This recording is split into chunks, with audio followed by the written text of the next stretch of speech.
আজকে শাহবাগের একটি নতুন মামলাতে তাকে গ্রেপ্তার দেখানো হয়েছে এবং আসামি আজকে বিজ্ঞ আদালতে কিছু তার ব্যক্তিগত ওপিনিয়ন পেশ করেছেন। তিনি জানিয়েছেন যে তাকে ডিভিশনে না রেখে নর্মাল কয়েদিদের সাথে সেলে রাখা হয়েছে, যে সেলে সব ফাঁসির আসামি রয়েছে। সেখানে 2000 জন আসামিদের মধ্যে 1500 জন আসামি রয়েছে যারা ফাঁসির আসামি। এমন ধরনের একটা জায়গায় তাকে রাখা হয়েছে।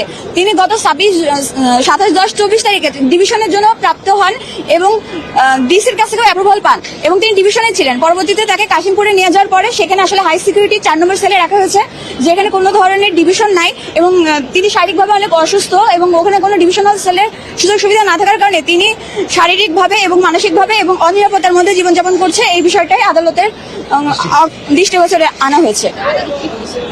আদালত বলেছে এই বিষয়ে একটি লিখিত অভিযোগ আদালতের কাছে দিতে, তিনি সেটা পর্যালোচনা করে একটি রেজাল্ট দিবেন। আচ্ছা, আপনারা জঙ্গির কথা উল্লেখ করেছেন, যেখানে 1000 জন জঙ্গির একটা রিস্ক ফ্যাক্টর আপনারা জানেন বলে জেনেছেন। এই ব্যাপারটা যদি আমাদেরকে একটু জানাতেন। আসলে ওখানে সাজাপ্রাপ্ত ফাঁসির আসামি যেহেতু রয়েছে, প্রত্যেকটা ফাঁসির আসামি আসলে তাদের ব্যাকগ্রাউন্ড অনেক ভয়ঙ্কর থাকে এবং অনেকে আছে এর মধ্যে জঙ্গি, এবং এই ধরনের জঙ্গিদের সাথে তাদেরকে যেহেতু এক জায়গায় রাখা হয়েছে তারা অনিরাপত্তায় ভুগছে।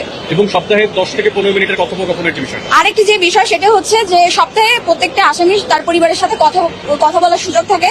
এখানে তাদের মানবাধিকার লঙ্ঘন করা হচ্ছে, তাদেরকে তাদের পরিবারের কারোর সাথে কথা বলার সুযোগ দেওয়া হচ্ছে না, তাদেরকে ফোনে যে যোগাযোগের ব্যবস্থা সেটাকে কাট করে দেওয়া হয়েছে। আপনি কি লিখিত পিটিশন দিয়েছেন? যে আমরা আজকে এই বিষয়টা বিজ্ঞ আদালতে জানিয়েছি মৌখিকভাবে।